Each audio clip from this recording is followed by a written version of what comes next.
Wednesdays. Yeah, good morning. Happy Wealthy Wednesday. It's good to be back amongst you guys, this week. I always look forward to seeing y'all on Wednesday, too. Likewise, always. It's always good to see the family, chop it up a little bit, talk a little bit about money. And you know what?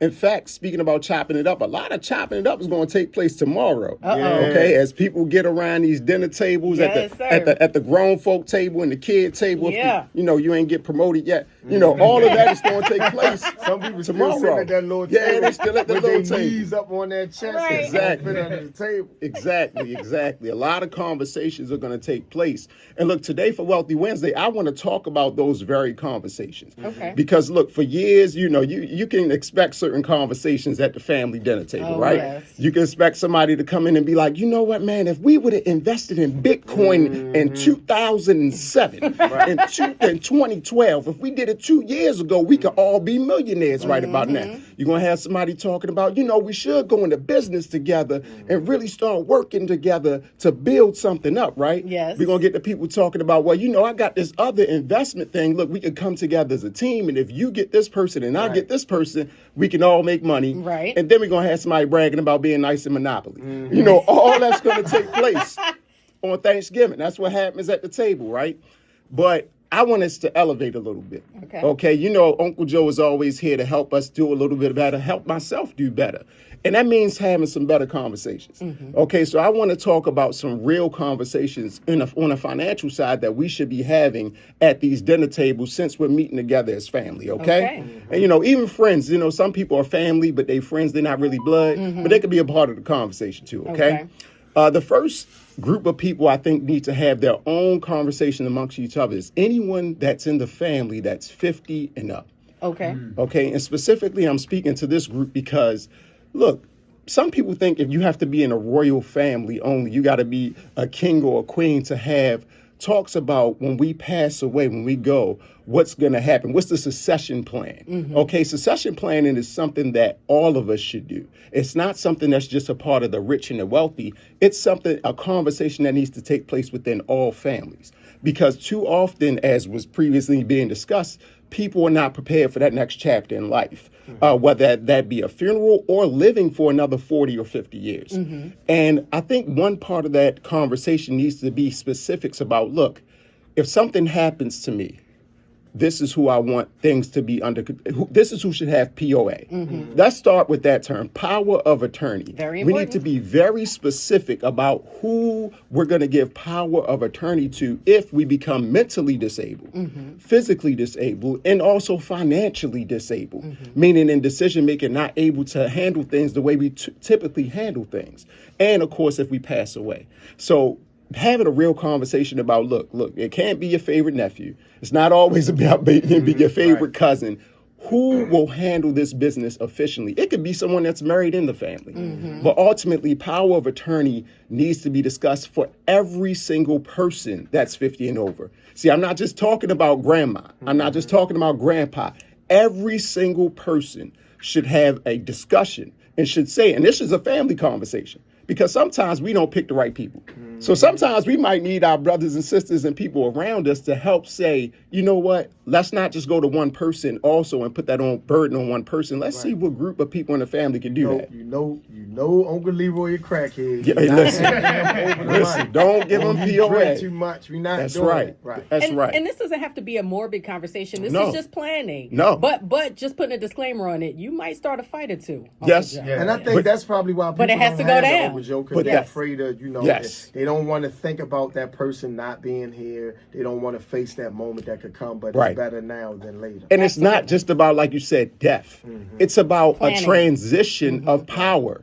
See, when I say succession, okay, a succession plan is a transition of power. Right. Don't look at it as a negative thing. Look at it as we're transitioning power to the next generation so it can keep going and keep going and keep going. It's not about death. It's a transition, and even while you're alive. What resonated with me more than anything is when you said even living 40 to 50 years. Yes. Because you got to plan for that. You have to plan for Absolutely. that. And I don't think we think about that. Absolutely. When your health starts declining, you're not able to do certain things. It's too late to start planning especially when your mind starts declining. There you go. You know, that's when you got to make those plans before that happens. So that was a very good point. And here's another one. In fact, and I'm being specific. All right, we're not going to talk in round circles and talk in generalities. We're going to be specific this morning because we need that at the dinner table tomorrow. Okay. Right. Okay. He said tomorrow. That's right. Tomorrow. Look, I got to get ready for my conversations. Tomorrow, right. Look, when Uncle Joe comes to the table, You're a good-looking boy. listen. You're not married. Jeez. Well, they won't give me that. Uncle Joe? No, because Uncle Joe Joe been married. So okay. that's Uncle Joe don't get that conversation. He already crossed that barrier. He's not married now, but he was married for like 12 years. Okay. All right. Do it again. Okay. Find a nice young girl. Listen, give Joe, Uncle Joe been single a lot less time than he was married. Okay. So, we're going to let him breathe. Okay, let him breathe.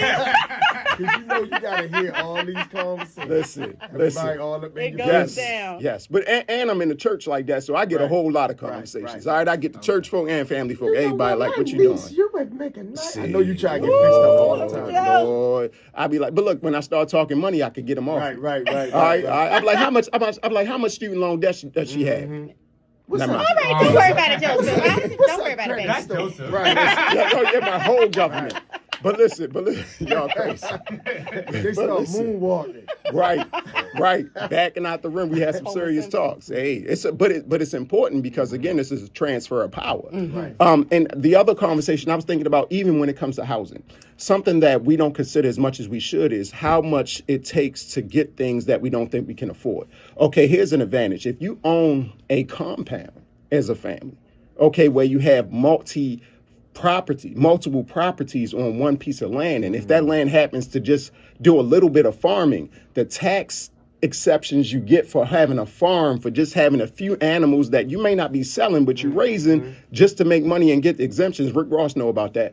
It's something that can save you money and give you a break. But Pit bulls count. Listen, no.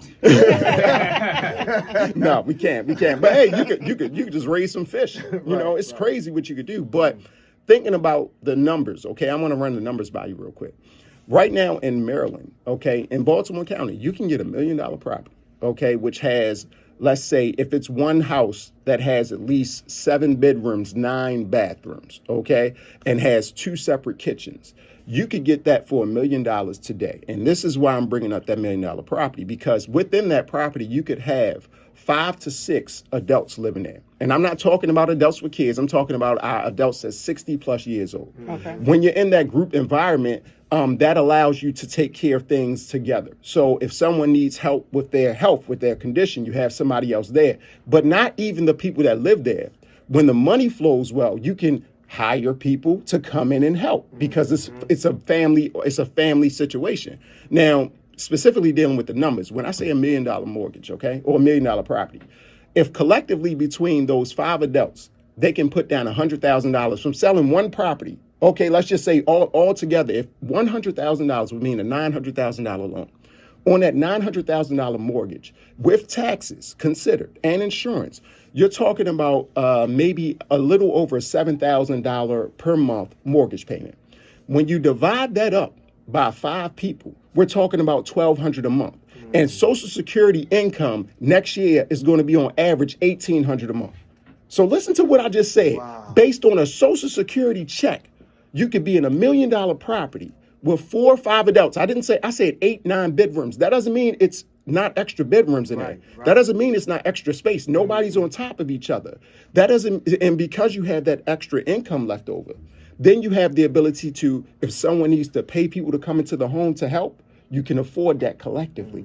See, so now you're getting taken care of physically, you're living, and these properties, by the way, sit on about 2 acres. There's a tennis court over here, there's a basketball court over here. So we're not talking about getting a house to die in. Right. I'm talking about just having a nice property where you spread out. Your own community. Yes. Your own retirement or, You got 3 to 4 cars, garages, all these things exist. And when we hear $1 million, yeah, that's a lot for an individual. But when you do that collectively, okay, and you're talking 5 or 6 that can live, you're in the same house, but you live separate. You're talking about something that's affordable with just a Social Security check. Right. And you're not alone. No. Because I think that speeds up the aging process too. Yes. By yourself. Yes. And you with people that love you. Right. Even if they don't like you that well. Look, you can still go days without talking to them because your house is that big. Your land is that big. Hey, it be like that sometimes. Right. You know, old people be fussing. Hey, listen. Clara and Emma ain't talked in a long time. And what you've done, and look what you've done. Remember I said transition to power. Now there's $1 million plus gaining value property in the family. And when you're having those conversations, now we can divide this up in ownership for the next generation. Y'all don't have to live here, but you can. We can have all family events in here, family reunions. We can do all this. We own it. It's ours.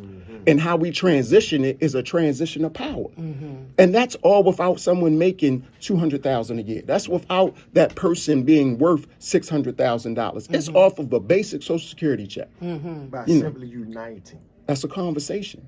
But you got to have real, see, that's a real conversation at the Thanksgiving Day table. Right. Not the and that's should. a conversation in my 53 years I've never heard. Hey, exactly. But that's what we got to do. And it sounds so simple. You would be like, why haven't we thought of this before? Absolutely. Because like you said, we don't have the resources. And also people often teach us to think in a limited way. Systems teach us, not people, systems teach us to think in a limited way. So we see a number so high, but we don't bust it down. And that's what I do. I'm going to simplify. I'm going to break down each number to see what's affordable. And when I looked at how much we're going to, seniors are going to be getting for Social Security now, I'm like $1,800 a month each. Look, I know you got to pay for your medication. Some of them got to take care of things. But if it's a collective doing it, again, things are taken care of. And not to mention when it comes to things like the family history gets passed on a little easier because you have people together that preserve it. You have them having conversations at the dinner table about who's going to keep our family history, who's going to make sure that we're good on the wealth side, who's going to make sure we do this. This is not all about entrepreneurship versus working. This is just about conversations, a succession plan. So this isn't Game of Thrones. We need to be the real Game of Thrones. Get at our dinner tables and make real succession plans. Don't look at it as negative. Let's make power plans. Transition power so that your next generation can have more wealth and be more powerful. Wow. Yeah, that's Because I'm just thinking now, even without the age factor, right? Yeah. You can just get 4 people who are doing pretty good in the family. Yeah. And each of them have a house that's about 200, 250. Right. And they all did the same thing. Yeah. That's 4 people. Yeah. And you can have $1 million house. The reason I, though, stick with the seniors is because in the life cycle, the financial life cycle, by the time you reach 50 plus, you're supposed to be at your wealthiest. So those people usually have the best freedoms. And because they don't have children, living collectively is easier without children. Right. You know, the children factor can mess something up. We could all be in our 30s, 40s, and 20s. If we got all kids in there, this household is a circus. Right. And that's stressful. But those who are seniors who don't have that responsibility, they move how they want, that will enable them to even travel more. Right. Because now when I leave home, look, somebody's already still there. If I have pets, someone's still there to help watch the pets. I can go away for a month and come back because I can afford it. It's living life. It's not dying. Right. So we really, really, really, tomorrow I encourage everyone to have these type of conversations. Look, I can't be a part of every dinner table to do it. You guys can do it yourself. You do not have to be an expert. You don't have to be a CPA. It's basic numbers and it's having real conversations. And don't be afraid to upset some people because we have to accept a few things about ourselves. Not all of us have the same skill set. Right. Okay, just because you chose me to be power of attorney, that doesn't mean that you love me more. That doesn't mean I'm more. I just might have a skill set that fits that. Right. You know, I could be perfect for power of attorney, but terrible at relationships. You know what I mean? That's what I'm saying. So it doesn't mean that you're good at everything, but having those conversations is something we as a family just need to do. You know, Absolutely. And I pray we do that. After we pray and bless the food, I pray that we actually have those conversations so that we can move forward and bring it up to see what happens. Yeah. Hey, throw it out there. See what happens. Now, hold up. Now, if you owe somebody money, you're not the person that's supposed to lead that conversation. All right? You're going to talk, you know somebody going to bring that up. Yeah, don't be that person. Yeah, you still owe me $50. Yeah. So look, I wish everyone to have a happy holidays if you celebrate it. If you don't even celebrate it, but you just like getting with family, I pray you have a good time over this whole season, not just for Thanksgiving, but if you celebrate Christmas, this whole holiday season, get together with your family, have these real conversations, come up with real plans, And also, I mean, think about this. Just on a smaller scale, you can also invest in stocks and bonds. You could do real estate talk. You could do a lot of things. You could come up with a business. If y'all can collectively come up with $300+ you can file for any type of business. I'm not going to say LLC because you can file for any type of business that you want to file for. And make it real even before you officially have a business. Just do something real. If you fail, we should be able to fail in front of family. We should be able to fail in front of family. So don't be afraid to fail. Have the conversations. Have fun. Enjoy the food. And let's do more than play Monopoly. I know that's right. I know you've encouraged and enlightened somebody today. So where can they follow you, Uncle Joe, to get more? Hey, follow me at Joseph Lorick, JosephlOrick on Facebook and Instagram. Don't try to DM me over the next few days because I'm going to be talking to my family about this stuff, all right? Building compounds over here. Joe, you outdid yourself today, bro. Yes, absolutely. That's hard to do because Hey. you're always on fire. You got me thinking now. Yes. Bring it up at the dinner table You now. got me thinking. Yeah. All right. I'm about to get cussed out.